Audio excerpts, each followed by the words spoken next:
Hello दोस्तों, आज हम प्रयागराज में आनंद भवन घूमने के लिए आए हुए हैं। और आनंद भवन कुछ इस तरह से बाहर से दिखाई देता है। हम लोग थोड़ा सा सुबह आ गए हैं और अभी ये गेट खुलेगा 9:30 बजे। आनंद भवन के अंदर जो है एक जवाहर प्लानिटेरियम भी बना हुआ है, तो आज हम लोग उसको भी जो है विजिट करेंगे। और मेरे साथ 2 बच्चियां रिद्धि और रश्मि भी आई हैं। उनका अपना यूट्यूब चैनल है रिद्धि रश्मि वंडरफुल वर्ल्ड, और इस तरह के ही वीडियो और ज्ञानवर्धक वीडियो वो लोग डालती रहती हैं। और वो लोग अपना ब्लॉग शूट कर रही हैं, वो उधर खड़ी हैं। ये हैं वो दोनों बच्चियां, ये लोग यहाँ पे खड़ी हुई हैं। और देखिए, आनंद भवन अभी खुला हुआ नहीं हुआ है। हमने गार्ड से बात की तो उन्होंने कहा कि अभी 9:30 बजे खुलेगा। तब तक मैंने सोचा कि आपको बाहर से आनंद भवन कैसे दिखता है उस तरह दिखा दें आपको। और अभी ये गेट खुलेगा नहीं, 9:30 बजे खुलेगा। और इधर से देख सकते हैं आप, और इधर ये इलाहाबाद यूनिवर्सिटी रोड है और ये गाड़ियाँ आती जाती हुई। दोस्तों, ये हम आपको पूरा दिखा दे रहे हैं। हाँ, आगे ये रोड यूनिवर्सिटी तक जाती है, इलाहाबाद यूनिवर्सिटी। अब उसका नाम प्रयागराज यूनिवर्सिटी हो गया है। और ये जो है आनंद भवन आपको बाहर से दिखाई देता हुआ। तो खुलने तक हम इंतज़ार करते हैं इसका, और जब खुल जाएगा तो हम अंदर चल कर के और भी सारी बातें बताएंगे और आपको आज हम आनंद भवन विजिट कराएंगे। और यहाँ पे जवाहर प्लानिटेरियम भी है, उसको भी हम लोग जो है आपको दिखाएंगे, उसके बारे में बताएंगे। दोस्तों, 9:30 बजे जो है आनंद भवन का गेट खुल गया और हमने 30 रुपए का टिकट मैंने अपना लिया और रश्मि का लिया, और रिद्धि जो है उनका टिकट फ्री हो गया। और अब हम लोग अंदर आ गए हैं। और जैसे ही हम लोग अंदर घुसे तो ये पत्थर पर कुछ लिखा हुआ था बाहर। यह भवन ईंट पत्थर के ढांचे से कहीं अधिक है। इसका हमारे राष्ट्रीय स्वतंत्रता संघर्ष से अंतरंग संबंध रहा है। इसकी 4 दीवारी में महान निर्णय लिए गए और इसके अंदर महान घटनाएं घटी। दोस्तों, यह जो भवन है ये जवाहरलाल नेहरू, जो कि हमारे प्रथम प्रधानमंत्री थे, ये उनकी जन्मस्थली के साथ साथ उनकी कर्मस्थली भी रही। और यहाँ पर जवाहरलाल नेहरू को उनके पिताजी ने बड़े प्यार से लालन पालन किया था और यहाँ पर वो रहे थे, यहाँ खेले थे, पले बढ़े थे, यहाँ पर पढ़े लिखे हुए थे जवाहरलाल नेहरू। और दोस्तों, जो ये भवन है ये बाहर से इस तरह से कुछ दिखता है।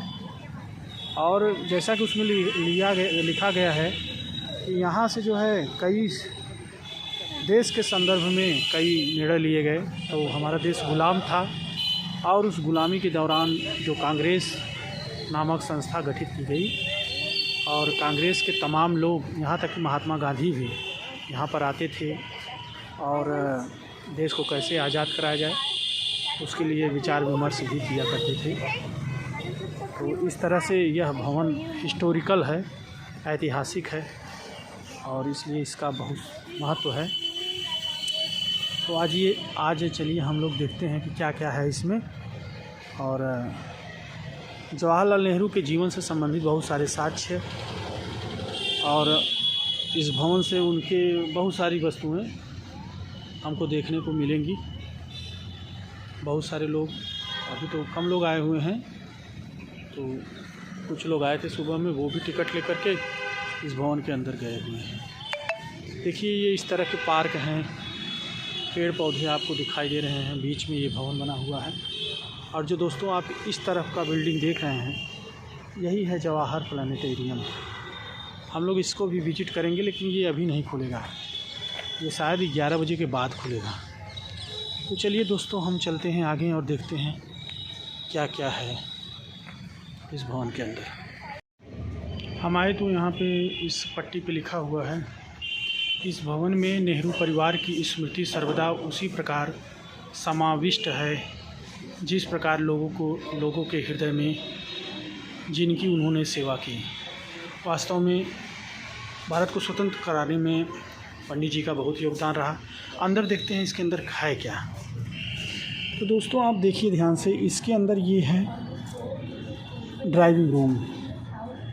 ड्राइविंग रूम मतलब ये यहाँ पे बैठते थे, ये कॉमन रूम रहा होगा। देखिए बीच में टेबल लगा हुआ है, सब वही सब पुरानी टेबल नेहरू के ज़माने की, और चारों तरफ से कुर्सियाँ लगी हुई हैं। जैसा कि आइए और आपको दिखाते हैं आगे से। यहाँ से आप ड्राइविंग रूम को और सीधा और क्लियर देख सकते हैं। कितना अच्छा लग रहा है दोस्तों। वास्तव में बहुत संपन्न थे नेहरू जी। क्या ज़रूरत थी उनको स्वतंत्रता संग्राम में भाग लेने की, लेकिन अपने सुख सुविधाओं को छोड़ करके कई बार जेल गए और देश को आज़ाद कराया।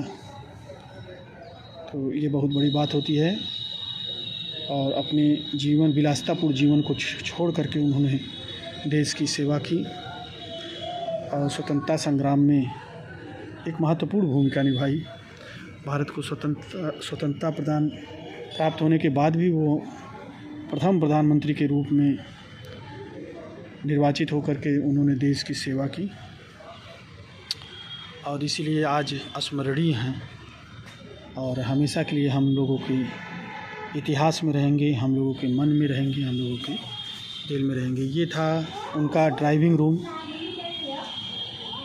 उस ज़माने का ड्राइविंग रूम। देखिए दोस्तों, आइए आगे चलते हैं और देखते हैं और आगे क्या है। इस तरह से बरामदा टाइप का बना हुआ है, काफ़ी सुंदर भवन बना हुआ है। ड्राइविंग रूम को आप इस तरफ से भी देख सकते हैं दोस्तों। यही उनका ड्राइविंग रूम था। देखिए दोस्तों, ये आपको बहुत ही ऐतिहासिक चीज़ फिर से हम दिखाने जा रहे हैं। देखिए इस पट्टी पर और इस चबूतरे पर लिखा हुआ है कि यहाँ इंदिरा गांधी तथा फिरोज़ गांधी का विवाह संपन्न हुआ था। कितनी ऐतिहासिक जगह है ये। अब देखिए कि इंदिरा गांधी जी पंडित जवाहरलाल नेहरू की पुत्री थी और उनका विवाह यहीं पर हुआ। आगे चल कर के इंदिरा गांधी देश की प्रधानमंत्री बनी और उनको जो है शक्ति के रूप में उनको याद किया जाता है। उनकी निर्णय क्षमता बहुत दृढ़ थी और इस स्थल पर चढ़ने से पूर्व हम इस चबूतरे को चरण स्पर्श करते हैं और इस चबूतरे को हम प्रणाम करते हैं। और देखिए यही वो ऐतिहासिक चबूतरा है जहाँ पर इंदिरा गांधी और फिरोज़ गांधी का विवाह संपन्न हुआ था। आइए अंदर देखते हैं दोस्तों क्या है। दोस्तों अब हम इधर आ गए हैं और ये रूम क्या है लिखा तो नहीं गया है दोस्तों स्पष्ट, लेकिन इसको देख करके ऐसा लगता है कि ये उस समय का किचन रहा होगा। और हाँ दोस्तों देखिए उसमें लिखा भी है भोजन सामग्री कक्ष। तो यहाँ पर भोजन बनता होगा उस समय पंडित नेहरू के बचपन के समय। और ये दोस्तों क्या है, मुझे ये लगता है डाइनिंग टेबल है। यहाँ पर लोग बैठ कर के भोजन करते होंगे और अभी तो दिखाई नहीं दे रहा ठीक से, हो सकता है और कहीं किसी दरवाजे से दिखाई पड़े कि ये है क्या। उधर देखिए डाइनिंग रूम था और ये डाइनिंग टेबल है। तो आइए दोस्तों और आगे देखते हैं। और ये देखिए चबूतरे का जो भी हमने आपको बताया चबूतरे के बारे में, ये उस चबूतरे का फ़ोटो है जहाँ लिखा भी गया है इसमें इंदिरा प्रियदर्शनी का फिरोज़ गांधी से विवाह के अवसर पर लिया गया चित्र। और देखिए उनके विवाह का समय भी दिया गया है 26 मार्च 1942। और यहाँ पर कुछ रोचक तथ्य लिखे गए हैं दोस्तों। उसमें लिखा गया है कि श्रीमती कृष्णा हठी सिंह द्वारा रचित पुस्तक इंदु से प्रधानमंत्री से उद्धृत अंश मार्च में शादी का वह दिन भी बहुत सुंदर और सुहावना था। खूब धूप खिल रही थी। इंदिरा ने केसरिया रंग की साड़ी पहनी थी जिसमें चांदी के छोटे छोटे फूल टंगे हुए थे। साड़ी का सूत उसके पिताजी ने अपने जेल के दिनों में काता था। देखिए जो उनके पिताजी ने सूत काता था जेल के दिनों में, उसी सूत की वो साड़ी पहनी थी।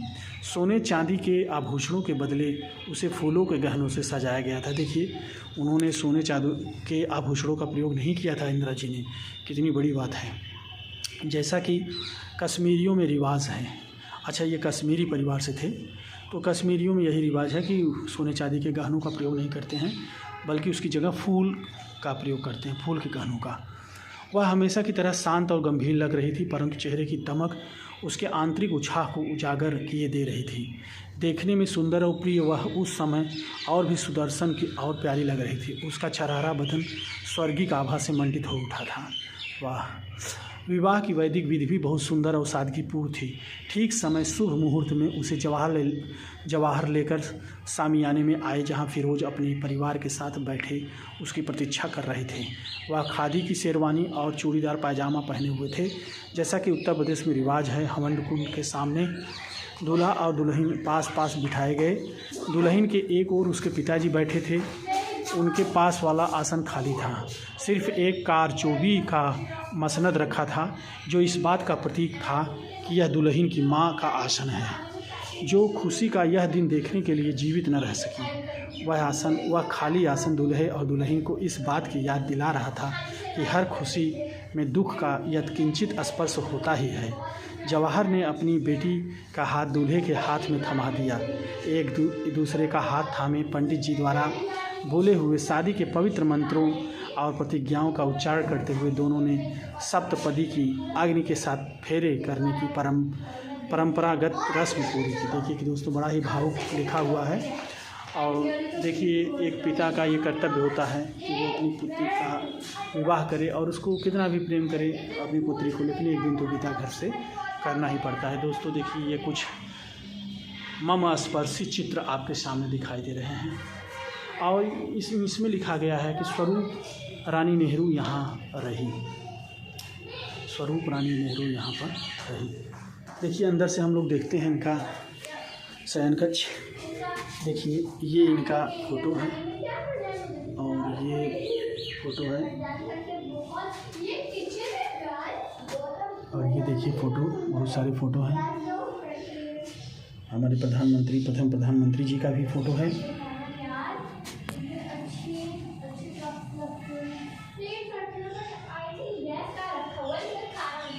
दोस्तों, ये रहा शयन कक्ष, और आइए देखते हैं आगे क्या है। दोस्तों, इस कक्ष के बारे में कुछ लिखा तो नहीं गया है, लेकिन ये भी एक प्रकार का कक्ष है। देखिए, वहाँ पर एक जैकेट टाइप का टंगा हुआ है, बहुत बड़ा दिख रहा है, काफ़ी ओवरकोट की तरह लग रहा है, काफ़ी बड़ा है।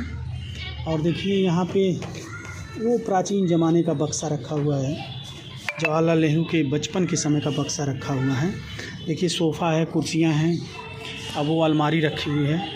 रूम भी बड़ा है, सुंदर है, उस ज़माने में भी इतना सुंदर था, तो कितना सुंदर लग रहा है दोस्तों। तो एक रूम इधर, एक रूम उधर, दो। और देखिए आगे, इस रूम के बारे में कुछ स्पेशल लिखा नहीं गया है, तो इसलिए हम बता नहीं पा रहे हैं आपको। देखिए, ये भी रूम शयन कक्ष की तरह ही लग रहा है, हो सकता है यहाँ पे कोई पहले सोया करते हों। देखिए, वो वहाँ पढ़ने के लिए टेबल और चेयर भी रखा हुआ है। कितना सब चीज़, कितना सिस्टमेटिक। ये कुर्सी उस ज़माने में की कुर्सी है। अलमारी है, और इसमें बहुत सारी पुस्तकें भी रखी गई हैं। पंडित जी के पिताजी वकील थे, और ये सब मोटी मोटी पुस्तकें बता रही हैं कि वो कितने अध्ययनशील रहे होंगे। और देखिए, लिखा हुआ है यहाँ इस पट्टी पर कि मोतीलाल नेहरू, श्री मोतीलाल नेहरू यहाँ रहे। तो पंडित मोतीलाल नेहरू हमारे प्रथम प्रधानमंत्री आदरणीय पंडित जवाहरलाल नेहरू के पिताजी थे। तो देखिए, मेरा एकदम अनुमान सही निकला, ये उनके पिताजी का शयन कक्ष है, और वो वकील थे, और सरकार में भी स्वराज दल जब वो गठन किए थे, तो वो सरकार में भी रहे थे महत्वपूर्ण पद पर। और देखिए, इसमें लिखा है इस कुर्सी के बारे में कि कारावास के दौरान बीमार रहने पर और जेल से रिहा होने के बाद जब पंडित मोतीलाल नेहरू बहुत कमज़ोर हो गए तो एक आराम कुर्सी के दोनों तरफ लकड़ी के डंडे लगा दिए गए ताकि उनको कमरे के बाहर बैठे बैठे लाया जा सके। देखिए बढ़िया कुर्सी और ये डंडा लगा हुआ। और देखिए ये किताबें दिख रही हैं इस अलमारी में। तो मैंने पहले ही कहा कि ये देखिए मेरा अनुमान एकदम सही निकला। उसमें लिखा है लॉ की पुस्तक है ये, हाँ, कॉन्फ्लिक्ट ऑफ लॉ। तो ये बहुत मोटी मोटी पुस्तकें हैं दोस्तों। बताइए उस ज़माने में इतने अध्ययनशील, तभी बहुत बड़े वकील माने जाते थे पंडित श्री मोतीलाल नेहरू जी। और देखिए यहाँ पर जवाहरलाल नेहरू का भी चित्र आपको दिखाई देगा और शायद ये उनके पिताजी का चित्र है और उनके बगल में ये पंडित जवाहरलाल नेहरू जी खड़े हुए हैं।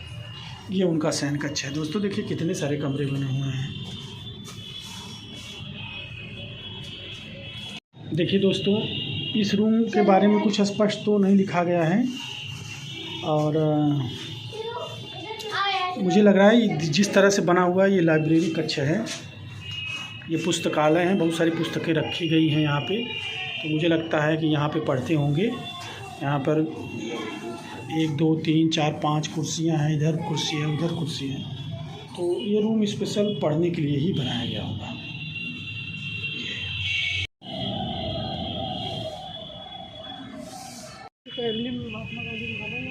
देखिए ये बहुत बड़ा बगीचा है और देखिए कितना बढ़िया घर बना हुआ। घर के अगल बगल पार्क, बगीचे बहुत सुंदरता से डिज़ाइन किया गया है।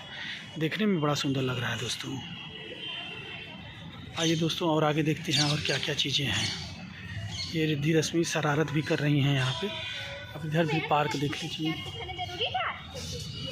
इधर एक भवन अलग से बना हुआ है और बहुत सारी जानकारियाँ दी गई हैं। तो कहिए तो हम आपको पढ़ के सुनाएं और सुनाते हैं, इससे जानकारी होगी आपको। इसमें लिखा गया है कि 1716 में जब मुग़ल सम्राट फारुखसियर कश्मीर आए थे तब तो उनकी नज़र फ़ारसी और संस्कृत के प्रसिद्ध विद्वान पंडित राज कौल पर पड़ी। संभवतः सम्राट के कहने पर कौल परिवार दिल्ली आ गया, जो उस समय मुग़लों की राजधानी थी, और यहाँ कुछ जागीर और नहर के किनारे रहने के लिए उन्हें एक घर दिया गया। और इसीलिए शायद वे नेहरू कहलाने लगे। बाद में मोतीलाल ने यह नाम नेहरू अपनाया। परिवार समृद्ध होने लगा और राज कौल के वंशज गंगाधर दिल्ली के कोतवाल बन गए। 1857 के विद्रोह के दौरान उन्होंने अपनी पत्नी इंद्रानी, 2 बेटों और 2 बेटियों के साथ आगरा जाने के लिए मजबूर होना पड़ा। 4 साल बाद गंगाधर का 34 वर्ष की आयु में निधन हो गया। उनकी मृत्यु के बाद उनके तीसरे बेटे मोतीलाल नेहरू का जन्म हुआ। तो देखिए दोस्तों इसमें गंगाधर दिल्ली के कोतवाल बने और इसके बाद जब विद्रोह हुआ 1857 का तो उन्हें आगरा जाना पड़ा और 34 वर्ष की आयु में ही गंगाधर का निधन हो गया। उनकी मृत्यु के बाद उनके तीसरे बेटे मोतीलाल का जन्म हुआ। और आगे लिखा हुआ है, मोतीलाल का लालन पालन बड़े दुलार से उनके 2 बड़े भाइयों नंदलाल और बंसीधर ने किया। उनकी प्रारंभिक शिक्षा राजस्थान की एक छोटी सी रियासत खेतड़ी में हुई, जहां उनके भाई नंदलाल राजा की मृत्यु तक दीवान रहे। मोतीलाल की प्रारंभिक शिक्षा अरबी और फारसी में हुई थी। मोतीलाल ने 13 वर्ष की उम्र में अंग्रेजी सीखना शुरू कर दिया। उनकी स्कूल की शिक्षा कानपुर में हुई, जहां उनके बड़े भाई बंसीधर बसते थे। उसके बाद वह अपनी आगे की शिक्षा के लिए इलाहाबाद आ गए, जहां उनके बड़े भाई नंदलाल रहने चले गए थे। उन्होंने म्योर कॉलेज में दाखिला ले लिया। वहां वे अपने साथियों और शिक्षकों के बीच शैक्षणिक सफलताओं से ज़्यादा शरारतों और कुश्तीबाजी के लिए मशहूर थे। तो देखिए दोस्तों वो कुश्ती भी करते थे।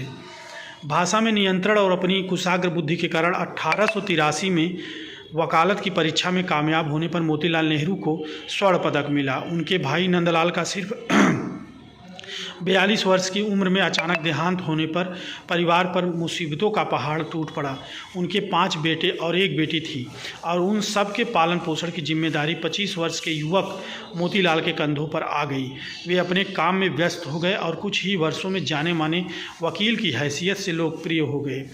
अपनी पहली पत्नी की मृत्यु के बाद उनका विवाह स्वरूप रानी थूसू के साथ हुआ, जिनका परिवार लाहौर में रहता था।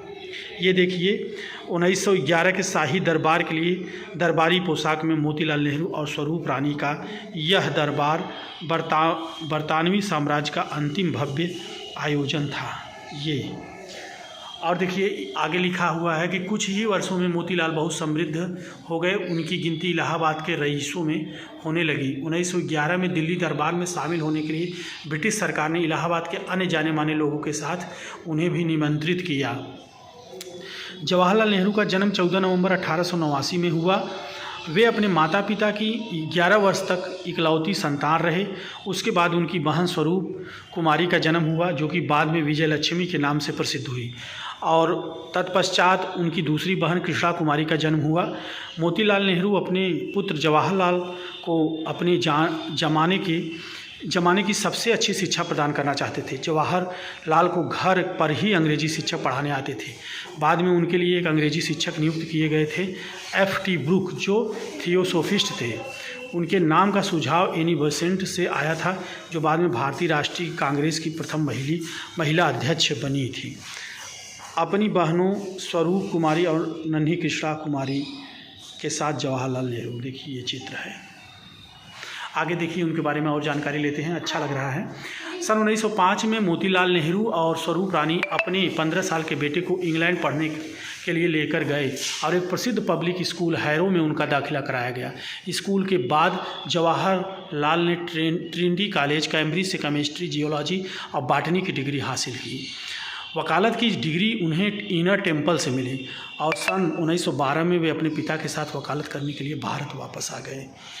अब देखिए ये इसमें लिखा गया है कि सन 1910 में कैम्ब्रिज से स्नातक के तौर पर कैप और गाउन में जवाहरलाल नेहरू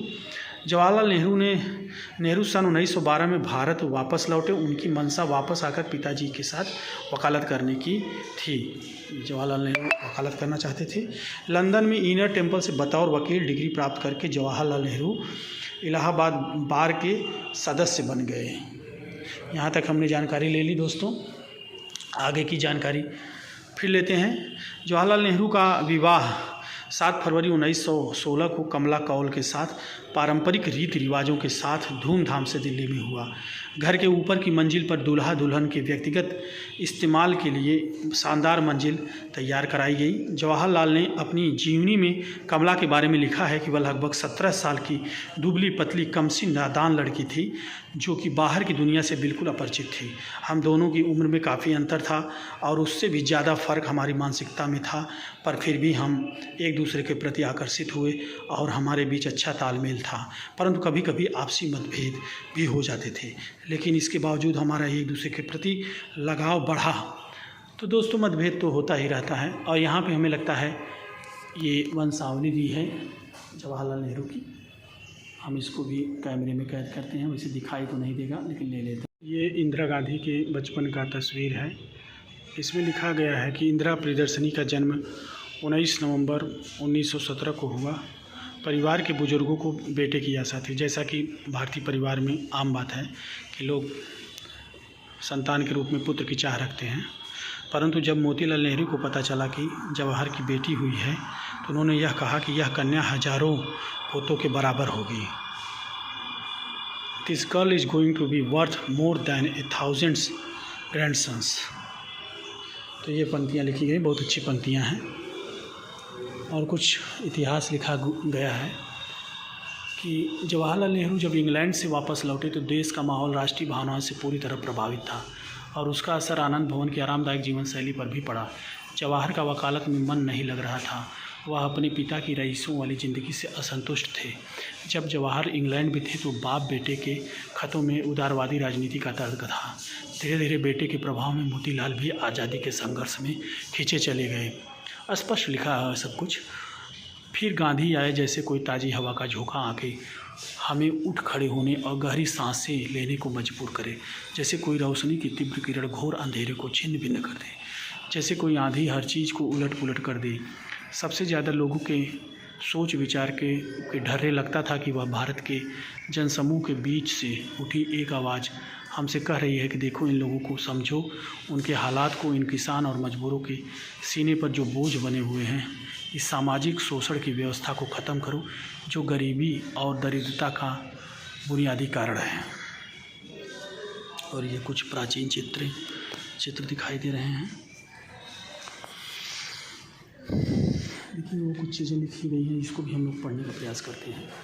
जलियांवाला बाग नरसंहार ने भारत को हिला दिया और हर वर्ग के लोग राष्ट्रीय आंदोलन में शामिल होने लगे। मोतीलाल पर भी इसका बहुत गंभीर प्रभाव पड़ा।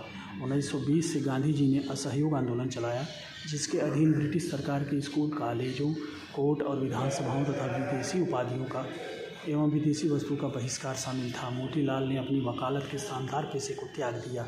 उन्होंने तथा उनके परिवार के अन्य सदस्यों ने महंगे विदेशी सामानों तथा कपड़ों को जला दिया और खादी के कपड़ों तथा साधारण जीवन शैली को अपना लिया। इंदिरा गांधी ने अपने संस्मरण में कहा, मेरे 13 साल के होने से पहले मेरे पिता को 5 बार दोषी ठहराया गया और सज़ा सुनाई गई। हालांकि जेल जाना हमारे लिए सम्मान की बात होती थी, परंतु हमारे लिए परेशानी भी कम नहीं होती थी। जवाहरलाल को अपने जीवन के कई वर्ष ब्रिटिश सरकार का बंदी होकर जेल में बिताने पड़े। इस दौरान उन्होंने बहुत गहन अध्ययन किया और इतने पत्र लिखे जो कई खंडों में छपे हैं। अपनी आत्मकथा भी उन्होंने इसी दौरान लिखी। 26 जनवरी 1930 को लाहौर अधिवेशन में जब जवाहरलाल अध्यक्ष थे, पूर्ण स्वराज्य का लक्ष्य कांग्रेस ने घोषित किया। तब आनंद भवन की छत पर परिवार के कई सदस्यों ने इकट्ठे होकर शपथ ली और झंडा लहराया तथा राष्ट्रीय गान गाया। यह परंपरा उसके बाद भी जारी रही जब परिवार के मुखिया जेल में थे। ये देखिए सारे चित्र हैं। 1919 में मोतीलाल नेहरू की अध्यक्षता में भारतीय राष्ट्रीय कांग्रेस के अमृतसर सत्र के दौरान ली गई तस्वीर। यह सत्र जलियांवाला बाग कत्लेआम के कुछ महीनों बाद ही बुलाया गया था। ये सब दोस्तों बहुत सारी बातें लिखी गई हैं। दोस्तों अब हम आनंद भवन से बाहर आ चुके हैं और जितना बन पड़ा हमने आप दोस्तों दिखाने का प्रयास किया। काफ़ी थकान भी लग गई वीडियो बनाते बनाते। हम वहाँ के लाइब्रेरी में गए थे और ये कुछ पुस्तकों को भी हमने ख़रीदा है वहाँ से और इसको हम घर पे अध्ययन करेंगे। अब दोस्तों हम लोग वापस जा रहे हैं। हम दूसरे तल पे नहीं गए, दूसरे तल पे भी बहुत कुछ देखने को मिलता और बहुत सारी चीज़ें थी। चलिए फिर कभी आएंगे तो उसको भी विज़िट करेंगे दोस्तों। और ये जवाहरलाल प्लानिटेरियम जो दिखाई दे रहा है, जवाहर प्लानिटेरियम, जवाहर तारामंडल, यहाँ भी हम लोग गए थे, लेकिन अभी काफ़ी कम लोग आए हुए हैं देखने के लिए। तो हमने टिकट खिड़की पे गए और पूछे कि सर कितने बजे खुलेगा, तो उन्होंने बताया कि वैसे तो 11 बजे खुलेगा, लेकिन जब लोग ज़्यादा संख्या में आएंगे तभी खुलेगा, कम लोगों अगर आएंगे तो नहीं खुलेगा। तो दोस्तों हम लोग लौट आए हैं और अब हम अपना ये आनंद भवन का भ्रमण यहीं ख़त्म कर रहे हैं। दोस्तों अलविदा, बाय। और बस ठीक है दोस्तों, फिर मिलेंगे, नमस्कार। हाँ दोस्तों, हमने अपना दूसरा विजिटिंग स्थल जो है भारद्वाज पार्क को बनाया है इलाहाबाद में। और ये देखिए पार्क का मुख्य गेट, ये देखिए पार्क का मुख्य गेट। और अंदर जाने के लिए 10 रुपये टिकट लगे हुए हैं प्रति व्यक्ति। बेटा, और 10 रुपये टिकट देखिए दोस्तों, सन 2023 जनवरी सन 2023 में 10 रुपये टिकट लग रहे हैं। मैं इसलिए ये बात यूट्यूब पे कर रहा हूँ कि आज के 10 साल पहले यहाँ कोई टिकट नहीं लगता था और अब 10 रुपये टिकट लग रहे हैं। तो मैं सोच रहा हूँ बता दूँ, भविष्य है, इतिहास में आगे कितना लगेगा तो लोग ये तो कम से कम कह सकेंगे ना कि 10 रुपये का टिकट उस समय लगता था, उसके समय फ्री होगा। अब देखिए दोस्तों हर जगह टिकट लगने लगा। देखिए दोस्तों कितना सुंदर फव्वारा टाइप का है। फव्वारा तो नहीं कह सकते, ये पानी नीचे से ऊपर से नीचे गिर रहा है इन सीढ़ियों पर। बहुत ही सुंदर लग रहा है दोस्तों। मैं हूँ और एक और चैनल की मालकिन रश्मि रिद्धि वंडरफुल वर्ल्ड भी अपना ब्लॉग शूट कर रही है। और ये देखिए वो अपना ब्लॉग शूट करते हुए, रश्मि तुम ब्लॉग शूट कर रही हो ना? हाँ, तो देखिए दोस्तों हम आगे आपको दिखाएंगे सारी बातें। ये ए भाई पानी में हाथ मत डालना। और वैसे भी चलते फिरते चीज़ों को छूना नहीं चाहिए, उसमें गंदगी रहती है। दोस्तों ये देखिए कितना सुंदर है, ये पानी यहाँ से निकल रहा है पानी, तो अच्छा लगा दोस्तों। ये बहुत पार्क टाइप का है, चारों तरफ पार्क बना हुआ है, लोग आपस में बैठकर बातचीत कर रहे हैं। दोस्तों आइए हम ये भी देखिए, इसमें से भी पानी आता है, जब आता होगा तो इसमें से भी पानी आने वाला बना हुआ है। जगह जगह डस्टबिन रखे हुए हैं ताकि लोग गंदगी न करें और कुछ खाएं पिए तो उसी में डालें कागज़ वगैरह। हाँ तो चलिए हम अब चबूतरे पर चढ़ते हैं, भारद्वाज पार्क के चबूतरे पर चलते हैं। तो हम लोग ये चबूतरे पर आ गए और यहाँ का भी देखिए फव्वारा चल नहीं रहा है, बना तो हुआ है चल नहीं रहा है। और यहाँ पे कुछ है नहीं, सिर्फ पार्क टाइप का है। भारद्वाज एक महर्षि थे, उन्हीं के नाम पर ये पार्क बना हुआ है। तो कुछ है तो नहीं, कुछ खास नहीं दिखाई दे रहा है। बस ये चारों तरफ इस तरह से पार्क में लोग बैठे हैं, आराम कर रहे हैं। हाँ कहीं सफाई कर्मी सफाई कर रहा है। आओ इधर से चलते हैं, आओ इधर से चलते हैं, देखते हैं कुछ। नहीं इधर से आओ ना, एक साथ रहिए। आइए इधर भी देख लेते हैं दोस्तों, कुछ तो दिखाने लायक खास है नहीं। हम कहे कम से कम अंदर घुस करके आपको दिखा दे, ताकि आपके आने की इच्छा हो तो आइए, नहीं तो फिर ऐसे तो यूट्यूब पे भी आप पार्क के बारे में देख सकते हैं। और ये देखिए यहाँ भी बना हुआ है पानी फव्वारा टाइप का, लेकिन कहीं चल नहीं रहा है फव्वारा, बस वो सामने मेन गेट पर चल रहा था और हर जगह जो है बंद है। ये देखिए बैठने के लिए अच्छा स्थान बना हुआ है, आप आइए आराम से बैठिए। बच्चों के खेलने के लिए भी वहाँ पर बहुत सारे यंत्र टाइप के लगाए गए हैं। तो ये हम आपको दिखा दे रहे हैं दोस्तों, जगह जगह लोग बैठे हुए हैं, बातचीत कर रहे हैं और इस तरह का बना हुआ है दोस्तों। तो दोस्तों ये हमारा था एक छोटा सा वीडियो भारद्वाज पार्क के ऊपर, और कुछ खास नहीं है अब यहाँ दिखाने लायक। और ये सब तो हम सोच रहे हैं अब इसको बंद कर दिया जाए, और अब हम लोग यहाँ से सर वापस जाएंगे। तो दोस्तों धन्यवाद। ये सफाई करता हुआ, और कुछ खास नहीं है दोस्तों दिखाने के लिए। तो बस दोस्तों इतना ही, यही भारद्वाज पार्क था। तो अलविदा दोस्तों, धन्यवाद, नमस्कार। दोस्तों हम लोग चलते चलते यहाँ तक आ गए हैं और पीछे का भी आपको दृश्य दिखा देते हैं। वो जो उधर एक आदमी दिखाई दे रहा है, वहाँ पे टॉयलेट वगैरह बना हुआ है और मुख्य बिल्डिंग ये है। तो आइए हम दिखाते हैं और यहाँ का फ़ोटो वगैरह भी आपको हम दिखाएंगे। तो आइए चलते हैं, देखते हैं।